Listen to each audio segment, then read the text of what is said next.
نحمده ونصلي على رسوله الكريم أما بعد رب اشرح لي صدري ويسر لي أمري واحلل عقدة من لساني يفقهوا قولي۔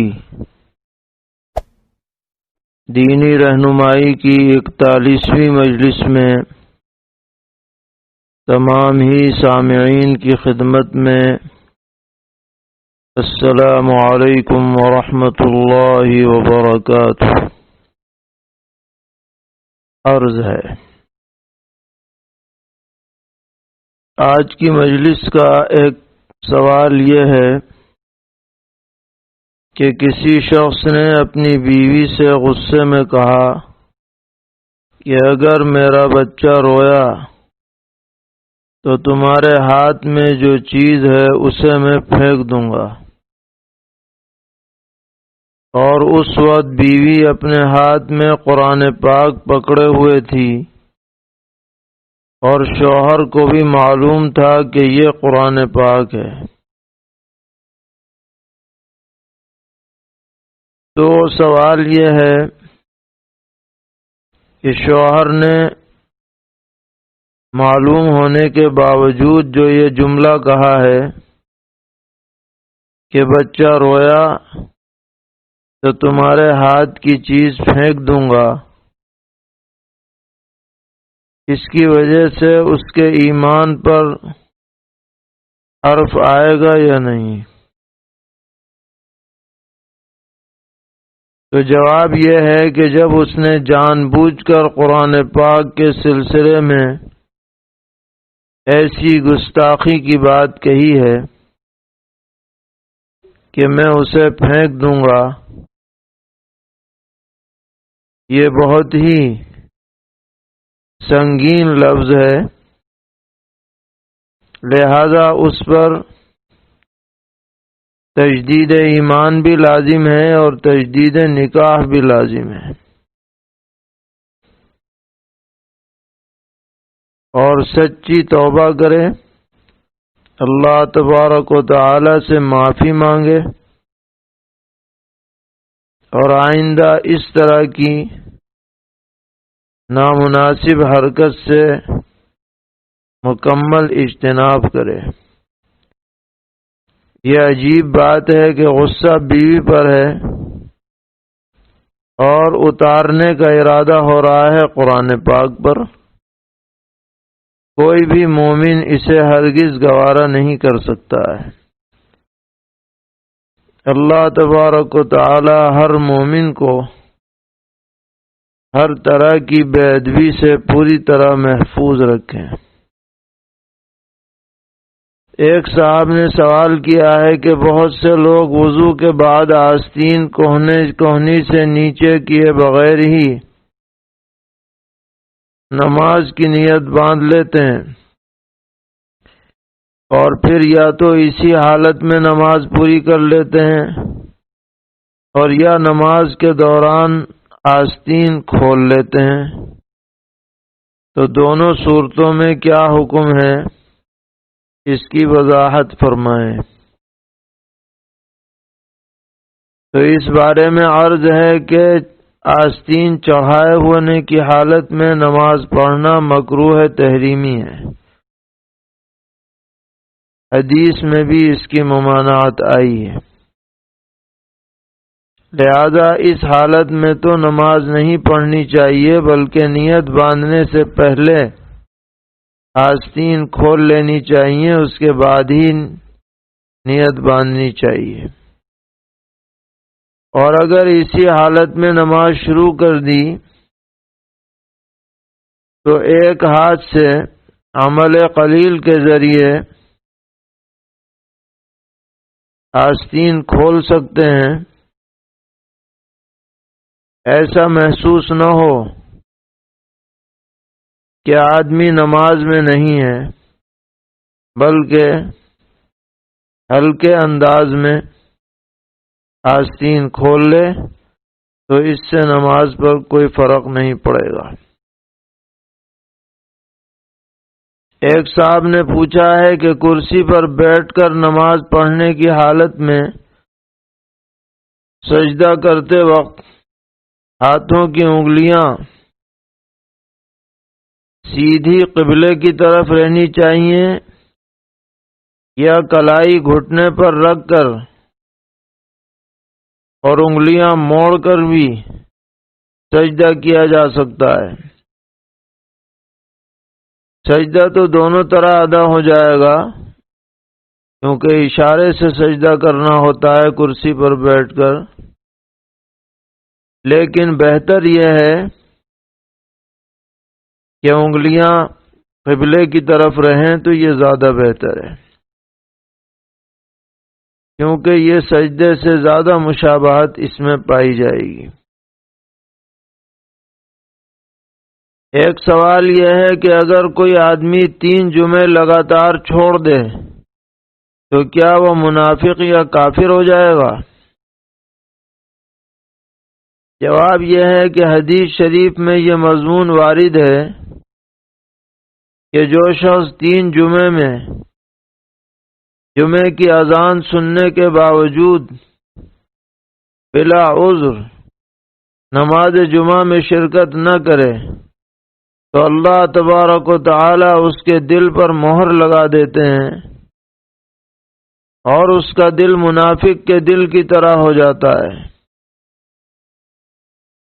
تو یہاں اصل میں مراد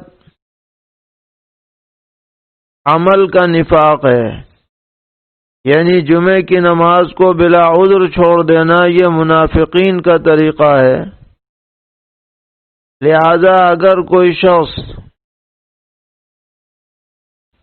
لاپرواہی اور غفلت کی وجہ سے جمعے کو چھوڑ دیتا ہے تو وہ قابل مذمت ہے اور منافقوں جیسا عمل کرنے والا ہے۔ لیکن اگر وہ یہ یقین رکھتا ہے کہ نماز جمعہ فرض ہے اور عقیدے کے اعتبار سے وہ اس کو لازم سمجھتا ہے اور کوئی بات اس میں کفر کی نہیں پائی جاتی تو اس کو کافر یا منافق حقیقی قرار نہیں دیا جائے گا۔ ایک صاحب نے پوچھا ہے کہ کیا جمعے کے خطبہ سننے کے دوران 2 زانو بیٹھنا ضروری ہے؟ ضروری تو نہیں ہے، لیکن اگر کوئی اس طرح بیٹھے تو اسے منع بھی نہیں کیا جائے گا، لیکن ضروری نہیں ہے۔ بادب بیٹھنا چاہیے اور بلا عذر ایسی حیت اختیار نہیں کرنی چاہیے جو دوسروں کے لیے ناگواری کا سبب ہو۔ ایک سوال یہ ہے کہ اگر نئی قبر کھودتے وقت نیچے سے یا کسی جانب سے پانی آ جائے اور باوجود روکنے کے نہ رکے تو کیا وہاں پکی اینٹ لگا سکتے ہیں؟ ہاں، اگر ایسی کوئی ضرورت ہو تو لگا سکتے ہیں، گنجائش ہے۔ ایک صاحب نے پوچھا ہے کیا میت کی تدفین کے بعد 40 دن تک قبرستان جانا چاہیے؟ کوئی ضروری نہیں ہے اور 40 دن کی بھی کوئی قید نہیں ہے، جب موقع ہو چلے جاؤ یا گھر سے ایصال ثواب کرتے رہیں، دونوں کی گنجائش ہے۔ ایک سوال یہ ہے کہ زید کو اس کی تائی نے دودھ پلایا، پھر زید کے ماموں کے بیٹے عمر کو بھی اسی عورت نے دودھ پلایا، تو کیا زید کی شادی عمر کی بہن سے ہو سکتی ہے یا نہیں؟ اس کا جواب یہ ہے کہ زید اور عمر کی شادی دودھ پینے والی عورت کی کسی اولاد سے نہیں ہو سکتی، کیونکہ یہ دونوں رضاعی بھائی ہیں اور جس عورت نے انہیں دودھ پلایا اس کی جتنی بھی اولادیں ہیں ان سب سے ان کی حرمت ثابت ہو گئی، لیکن زید اور عمر کی جو بہنیں ہیں جنہوں نے ساتھ دودھ نہیں پیا اس عورت کا، ان سے نکاح حرام نہیں ہے، لہذا زید عمر کی بہن سے نکاح کر سکتا ہے اور عمر زید کی بہن سے نکاح کر سکتا ہے، کیونکہ یہ ماموں زاد اور پھوپھی زاد بھائی بہن ہوں گے، ان میں کوئی حرمت نہیں ہے۔ اور رضاعت والی بات بھی ان دونوں میں نہیں پائی جا رہی ہے۔ ایک سوال یہ ہے کہ اگر لڑکی طلاق کا مطالبہ کرے یا لڑکا از خود طلاق دے تو کیا لڑکے کو اپنا سارا زیور دینا ہوگا جبکہ لڑکا مہر کی رقم پہلے ہی ادا کر چکا ہے؟ جواب یہ ہے کہ اس بارے میں برادری کے عرف کو دیکھا جائے گا۔ اگر برادری کا عرف یہ ہے کہ طلاق کی صورت میں لڑکے والوں کی طرف سے دیا گیا زیور واپس ہوتا ہے لڑکے کی طرف، تو واپس ہوگا، اور اگر برادری کا عرف یہ ہے کہ جب لڑکی کو دے دیا تو لڑکی کا سمجھا جاتا ہے تو ایسی صورت میں وہ لڑکی کا حق ہوگا، الا یہ کہ لڑکا یہ مطالبہ کرے کہ میں نے جو دیا ہے میں جب واپس لوں گا، جب میں طلاق دوں گا تو بات الگ ہے۔ تو بہرحال اس بارے میں برادری کے عرف کو دیکھا جائے گا۔ ایک سوال یہ ہے کہ زید نے راشدہ سے نکاح کیا جس سے ایک لڑکا خالد پیدا ہوا، پھر راشدہ کے انتقال کے بعد زید کا فاطمہ سے نکاح ہوا اور فاطمہ کے پاس پہلے شوہر سے ایک لڑکی ہے، تو سوال یہ ہے کہ خالد کا نکاح فاطمہ کی لڑکی سے ہو سکتا ہے یا نہیں؟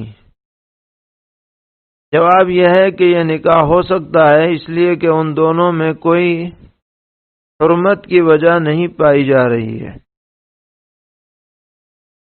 ایک صاحب نے پوچھا ہے کہ شریعت میں مطلقہ ثلاثہ کو واپس لانے کے لیے حلالہ شرط ہے، لیکن حدیث میں حلالہ کرنے اور کرانے والے پر لعنت آئی ہے، تو سوال یہ ہے کہ جب حلالہ حکم شرعی ہے تو لعنت بھیجنے کی وجہ کیا ہے؟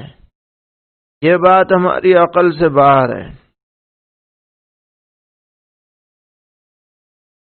جو سوال انہوں نے کیا ہے وہ بہت سے لوگوں کے ذہن میں بھی اٹھتا رہتا ہے، اور اس اٹھنے کی وجہ یہ ہے کہ حلالے کی جو اصل نوعیت ہے شریعت میں اس کا پورا استحضار نہیں ہے۔ اس لیے سمجھنا چاہیے کہ اصل جو شریعت کا حکم ہے وہ یہ ہے کہ اگر کسی عورت کو 3 طلاق دے دی جائے تو وہ اس طلاق دینے والے شوہر کے نکاح میں اس وقت تک نہیں آئے گی جب تک کہ اس عورت کا کسی دوسرے مرد سے نکاح نہ ہو جائے، اور وہ اس کے ساتھ رہ سے پھر اگر چاہے تو طلاق دے یا تفریق واقع ہو جائے، پھر عدت گزرے، تب وہ پہلے شوہر کے نکاح میں آ سکتی ہے۔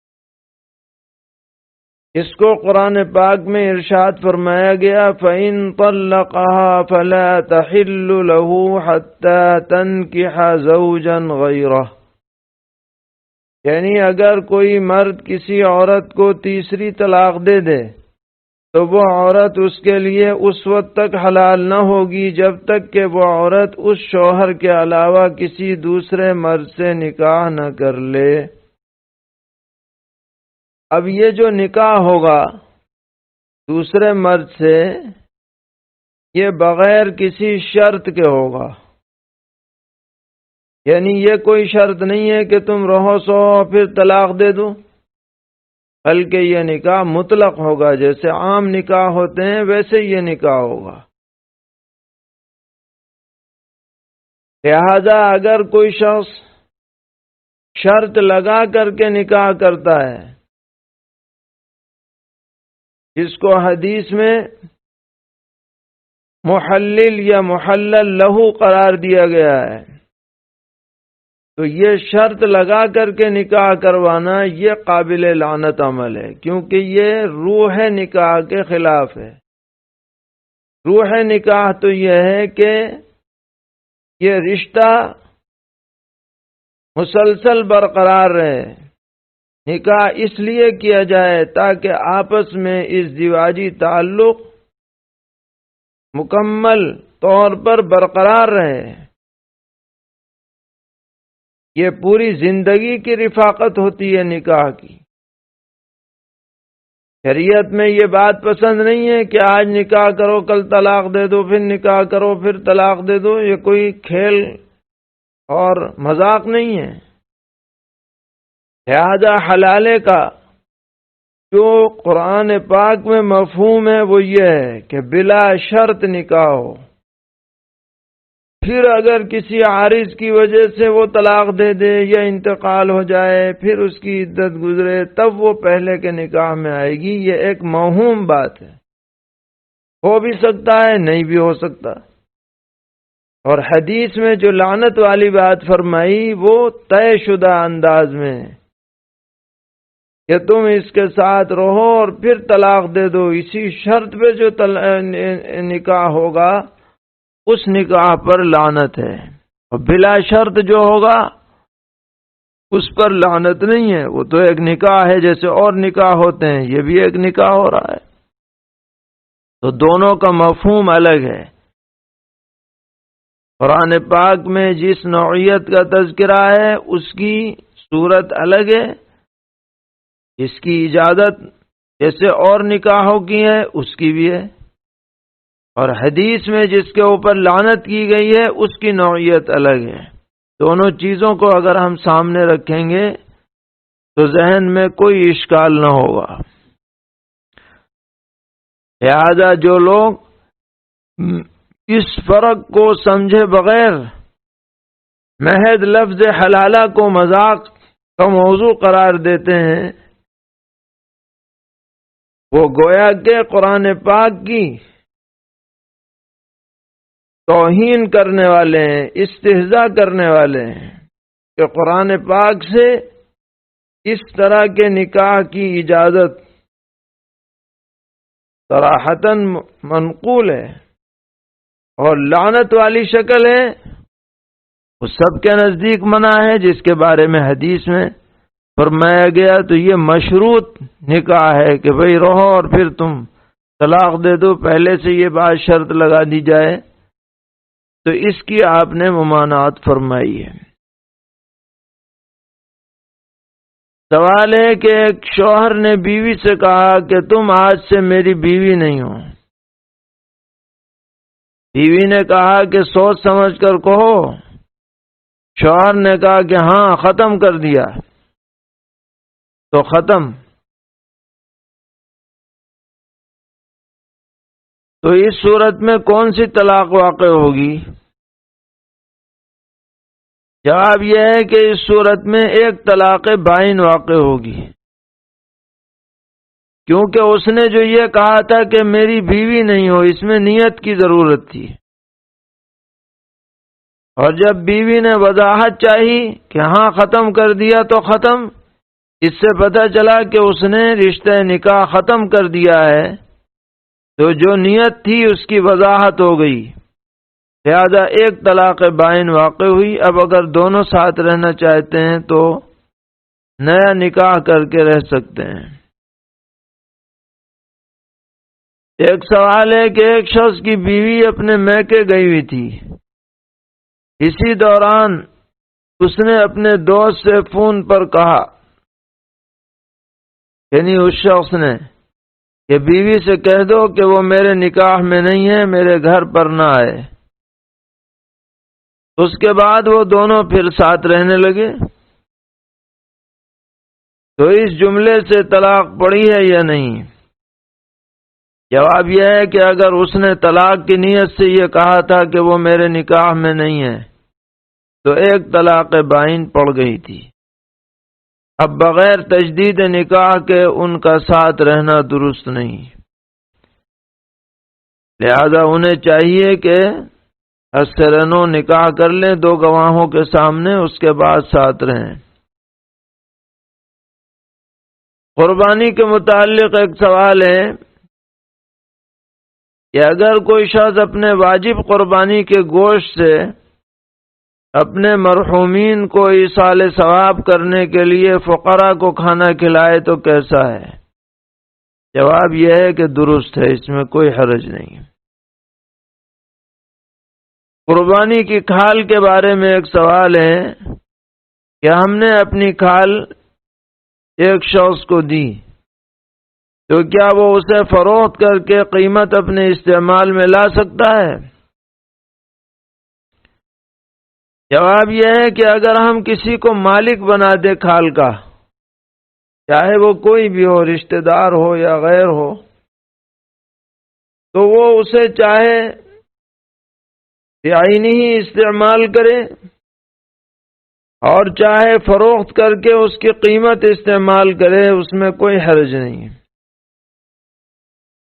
لیکن اگر ہم نے کسی کو مالک نہیں بنایا بلکہ بیچنے کا وکیل بنایا ہے کہ تم اسے بکوا دو، تو ایسی صورت میں اگر وہ فروخت کرے گا تو اس کی قیمت کو صدقہ کرنا ہوگا، اپنے استعمال میں لانا جائز نہیں۔ سوال ہے کہ بغیر کسی عذر کے قربانی کا جانور عید کے تیسرے دن ذبح کرنا کیسا ہے؟ شرعاً اس میں کوئی حرج نہیں، لیکن افضل یہ ہے کہ اول دن ذبح کیا جائے، لیکن تیسرے دن یعنی 12 تاریخ کی کے غروب تک جانور ذبح کر دیا جائے تو اس میں بھی کوئی حرج نہیں ہے۔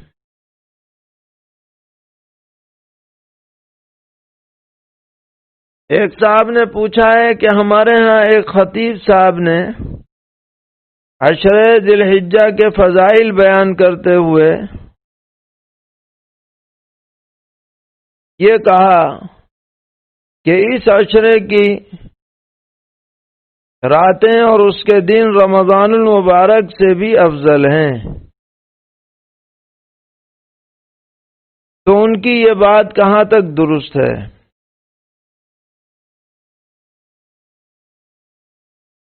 تو اس کے متعلق عرض یہ ہے کہ مختلف شارحین حدیث نے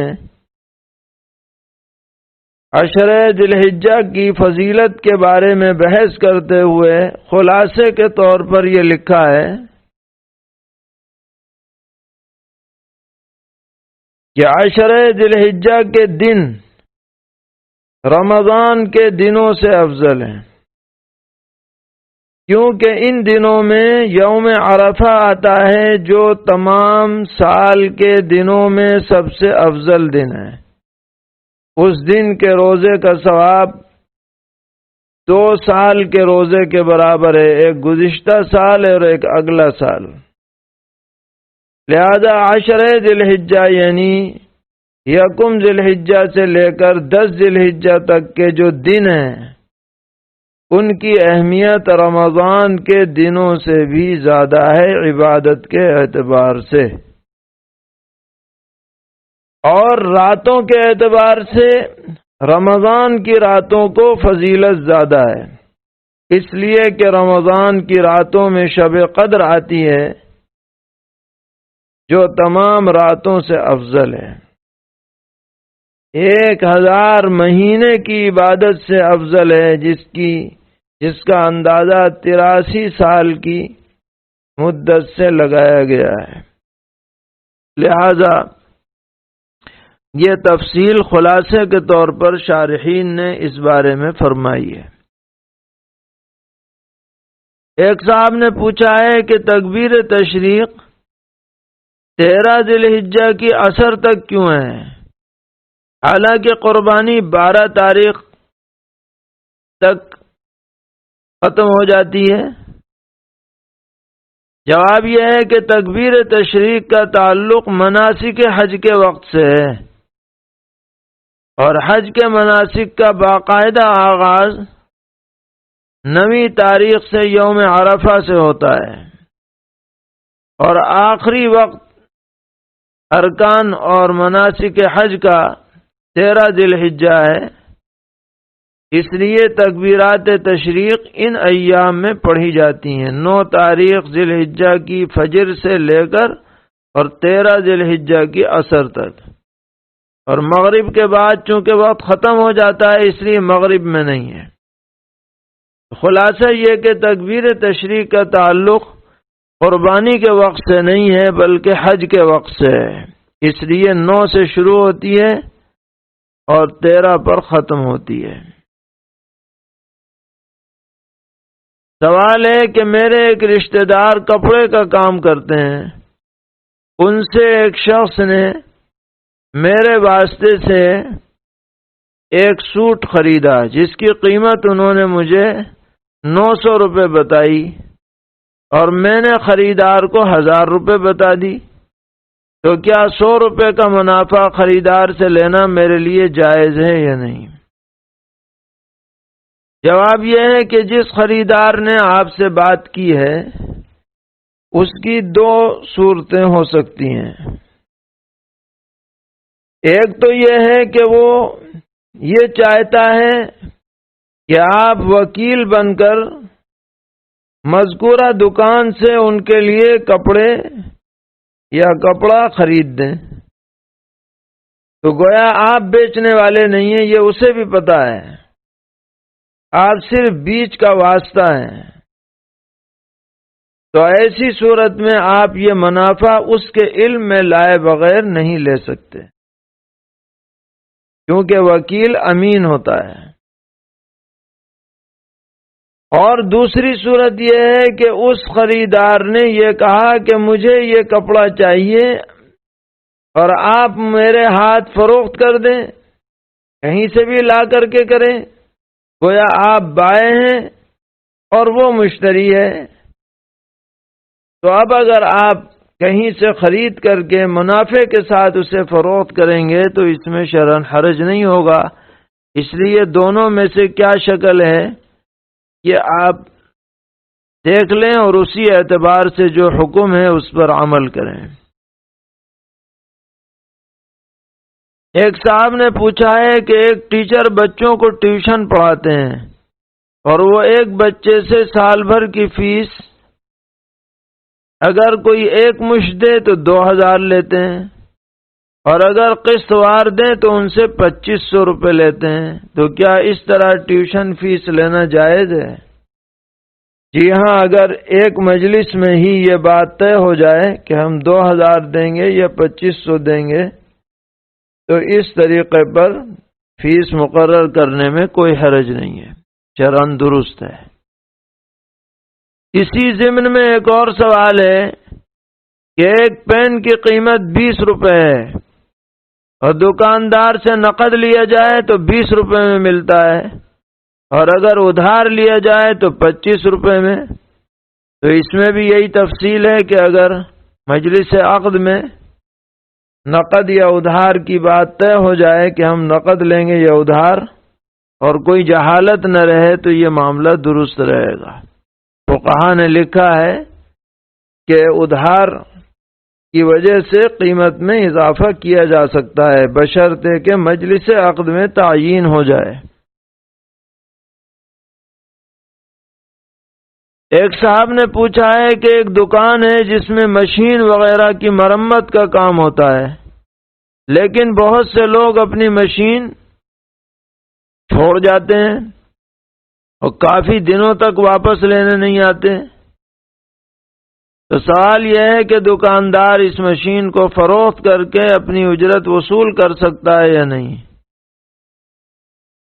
جواب یہ ہے کہ جب مالک کی آمد سے نا امیدی ہو جائے تو دکاندار اس مشین کو فروخت کر سکتا ہے اور پھر اپنی اجرت وصول کر لے، جو بقیہ پیسے بچیں ان کو مالک کی طرف سے صدقہ کر دے۔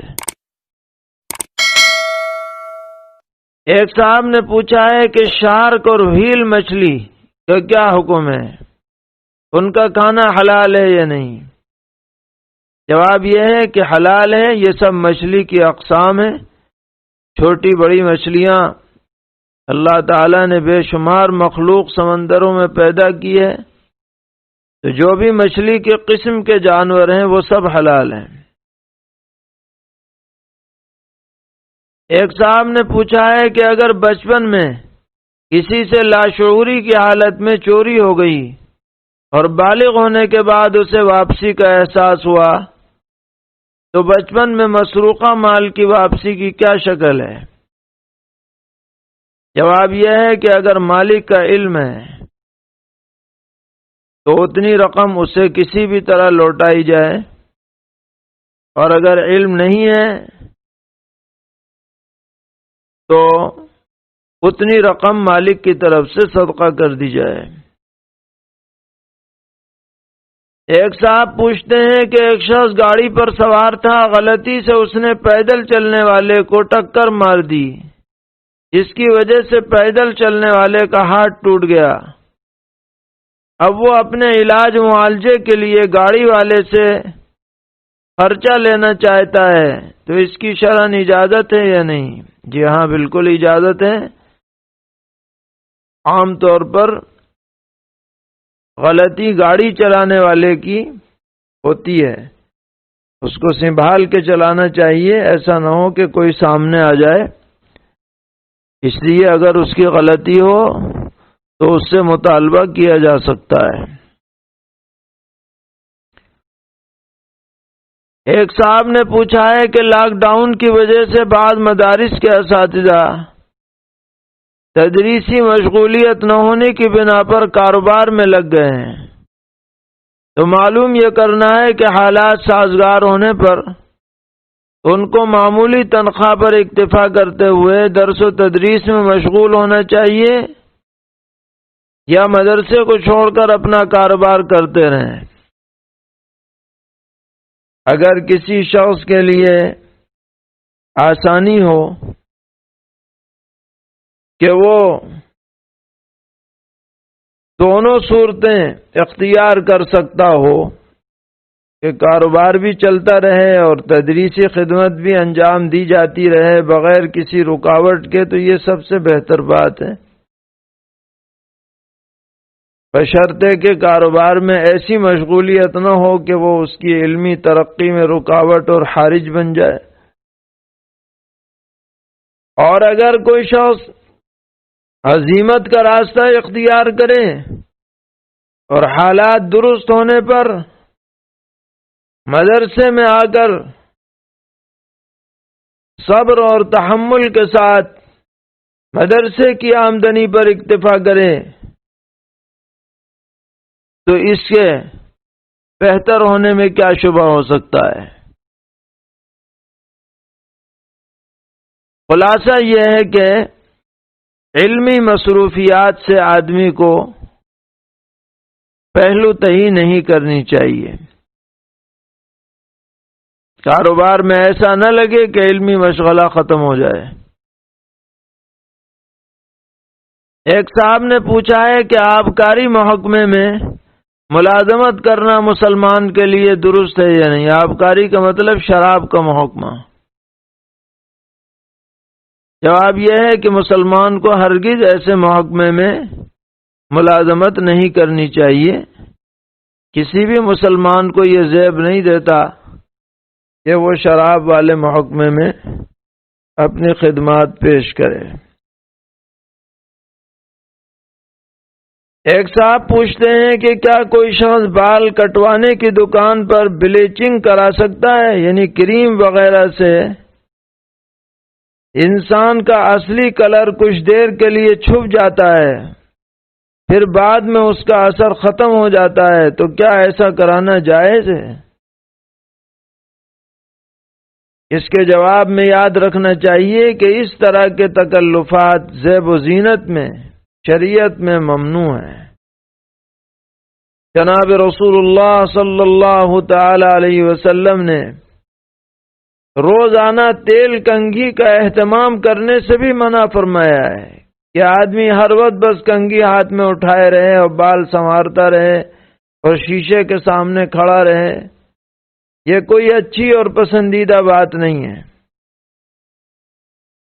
اب رہ گیا اصل مسئلہ. تو یہ کریم اگر ایسی ہے کہ اس کے تہ کھال پر جم جاتی ہے اور پانی لگنے کے باوجود بھی وہ نہیں چھوٹتی، تو ایسی شکل میں یہ غسل اور وضو سے مانع ہوگی. لیکن اگر پانی لگانے سے وہ چھوٹ جاتی ہے اور کھال تک پانی پہنچ جاتا ہے تو پھر غسل وضو سب درست ہو جائے گا. بہرحال ایسے تکلف سے بالخصوص مردوں کو بچنا چاہیے. وراثت کے بارے میں ایک سوال ہے کہ لڑکی کو وراثت میں جو حصہ دیا جاتا ہے وہ ہر چیز میں سے دیا جائے گا یا صرف زیورات اور جائیداد میں؟ جواب یہ ہے کہ لڑکی کا حصہ ترکے کے ہر جز میں ہوتا ہے، چاہے اس کا تعلق جائیداد سے ہو، سونے چاندی سے ہو، روپیے پیسے سے ہو، حتیٰ کہ گھر کے ساز و سامان سے ہو. ایک ایک سوئی کے اندر وراثت کا حصہ شامل ہوتا ہے. لہذا سب وارثین کو بیٹھ کر مال کی قیمت لگا کے جتنے بھی حصے دار ہیں ان کا جو بھی حصہ شریعت کے حساب سے بنتا ہے اس کو دینے کی کوشش کرنی چاہیے. ایک صاحب پوچھتے ہیں کہ میت زندگی میں جو کپڑے استعمال کرتا ہے مرنے کے بعد ان کپڑوں کا کیا کیا جائے؟ اس لیے کہ ہمارے یہاں یہ رواج ہے کہ انتقال کے بعد میت کے کپڑے دفن کر دیے جاتے ہیں اور اس کے پہننے کو برا سمجھتے ہیں. تو کیا ان کپڑوں میں وراثت جاری ہوگی یا انہیں دفن کیا جائے گا؟ جواب یہ ہے کہ میت کے کپڑے بھی ترکے میں شامل ہیں اور ان میں وارثین کا حق ہے، اور وہ اسے اگر استعمال کریں جس کے فٹ آ جائیں تو اس میں شرعاً کوئی حرج نہیں، اور استعمال کے قابل ہونے کے باوجود ان کپڑوں کو زمین میں دفن کر دینا یا کسی جگہ پھینک دینا یہ مال کا ضیاع ہے جو شریعت میں منع ہے. اس لیے ان کپڑوں کو باقاعدہ تقسیم کرنا چاہیے یا آپسی رضامندی سے کسی کو دے دینا چاہیے جو اسے پہن سکے، استعمال کر سکے. اس کو دفن کرنا یا ضائع کرنا یہ ہرگز درست نہیں ہے. اللہ تعالی ہم سب کو دین پر استقامت عطا فرمائے اور ہر طرح کے شرور سے اور فتن سے محفوظ فرمائے. وصلی اللہ تعالی علی خیر خلقہ محمد وآلہ واصحابہ اجمعین برحمتک یا ارحم الراحمین.